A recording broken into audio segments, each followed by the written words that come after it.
Alexandra et Mélanie sont situées à une distance de 66 mètres l'une de l'autre.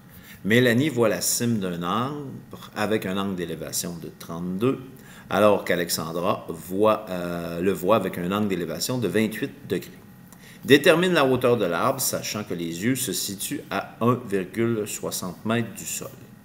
Donc ici, je pense que ce qui serait utile, c'est d'aller faire justement notre schéma de la situation là, pour bien replacer nos valeurs, nos données, et puis les différents angles. Donc, puisqu'on parle d'angle d'élévation et de dépression, la première chose, c'est vraiment de tracer notre fameuse ligne d'horizon ici, à la hauteur des yeux de chacun des deux personnages.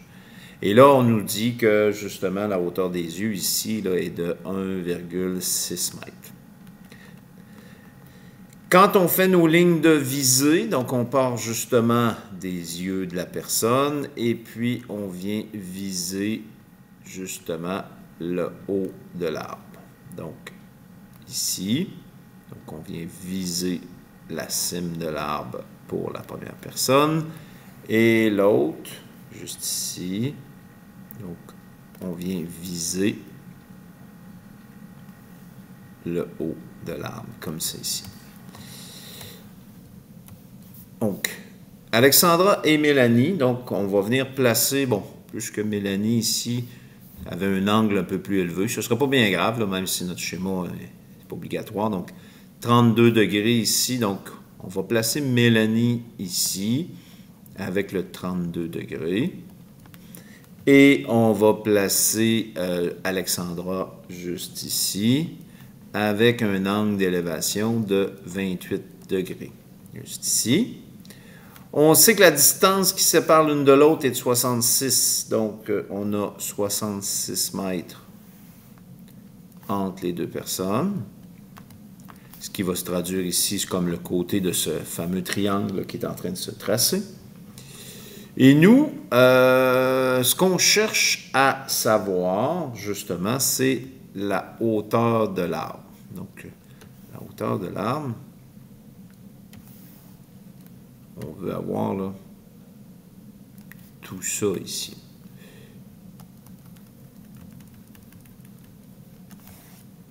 C'est ce qu'on cherche à connaître. Bon.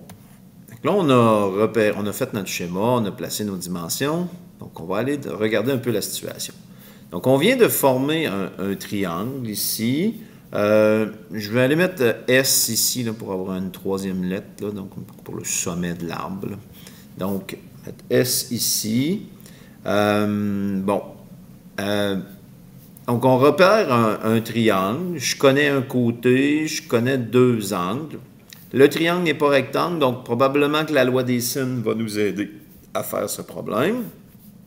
Mais pour partir de la loi des sines, ben, ça me prend une association d'un angle avec son côté opposé. Donc, si j'ai l'angle M, petit m ici n'est pas connu. J'ai A ici, puis là, le côté opposé, petit a, n'est pas connu. J'ai S ici, je ne connais pas l'angle. Puis j'ai le côté ici qu'on va appeler petit s, qu'on connaît à 66. Donc, ça nous prendrait l'autre angle ici là, pour pouvoir vraiment partir de notre loi des sines. Maintenant, on remarque, si je connais deux angles dans le triangle, même si on a l'impression qu'on ne connaît pas le troisième, on peut l'avoir parce qu'on peut le déduire. Parce qu'on sait que la somme des angles dans un triangle est toujours de 180 degrés.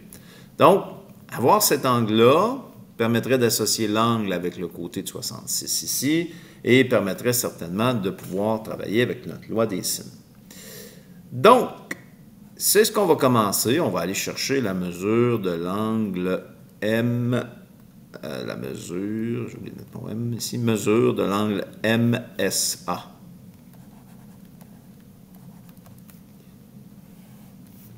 En faisant 180 moins la somme des deux autres, il va nous permettre d'avoir l'angle S. Donc, je prends ma calculatrice. On a 32, je peux le faire dans une étape, là, 180 moins la somme des deux autres, 32 plus 28, donc 120.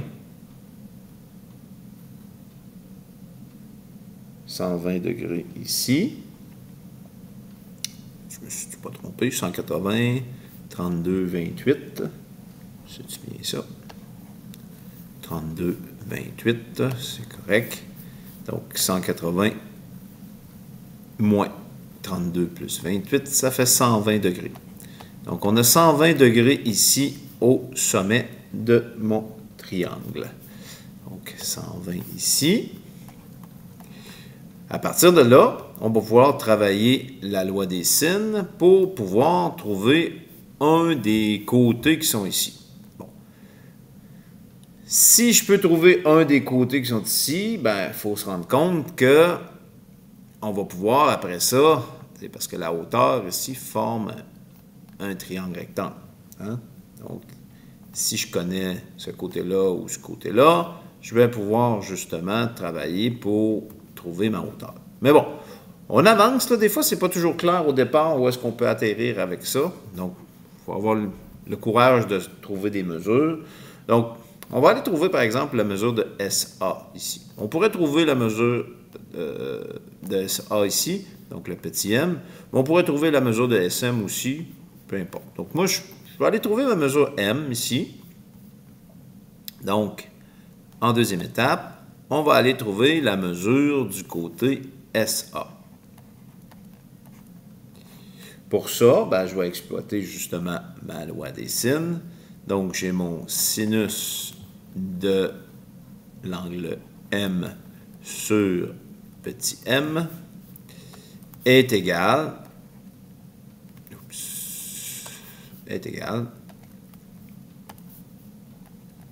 à la mesure de égal à mon sinus de S sur mon côté petit s. Sinus de 32 sur mon m que je ne connais pas est égal à sinus de 120 sur 66. Je vais y aller avec mon produit croisé, donc comme c'est ici, 66 ici. Donc, m fois le sinus de 120 est égal à 66 fois le sinus de 32. Je vais diviser par le sinus de 120, divisé par sinus de 120.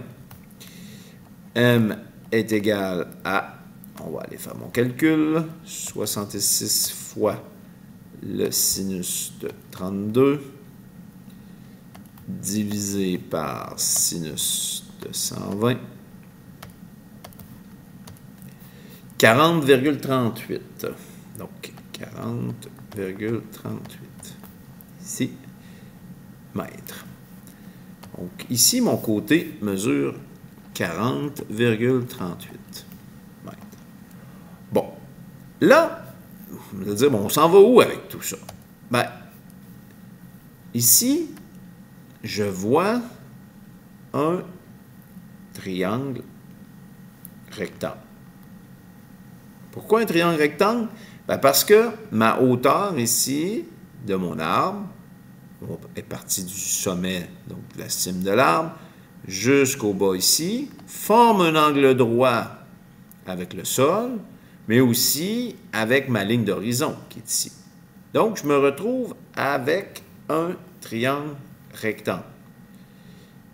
Mes formules de trigo sont donc accessibles. Je connais l'hypoténuse de mon triangle. Et je pourrais trouver ici, si je travaille avec l'angle de 28 degrés, je pourrais trouver mon côté opposé. Donc, la mesure entre S et le point qu'on appellera le point H ici, à cet endroit-là. Donc, je pourrais trouver SH qui, éventuellement, va me permettre de trouver ma hauteur. Donc, allons-y.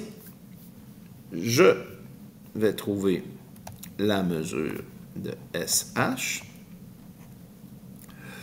Pour ça, ben, je vais utiliser opposé hypoténuse, donc je vais utiliser un sinus. Sinus de mon angle A est égal à opposé sur hypoténuse.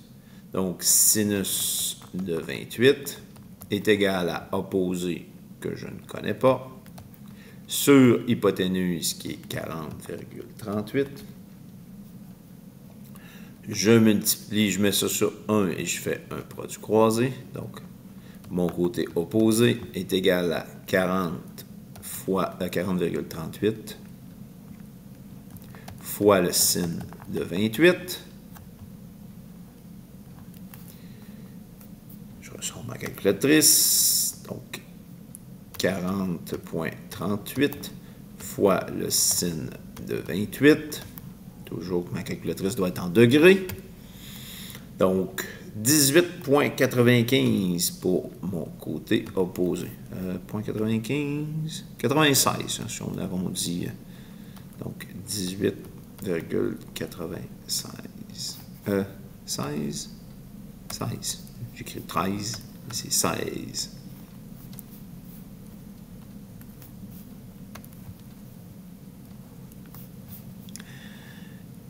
Donc, mètre, ici. Donc, 18,96, c'est SH. Il me reste donc à trouver la hauteur. Pour ça, ben, je vais juste ajouter juste ici la hauteur de la personne. Donc, pour trouver la hauteur de l'arbre,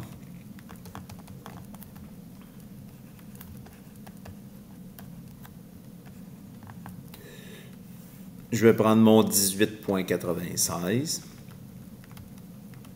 que je vais ajouter la hauteur de la personne ici, 1,6, pour avoir un total de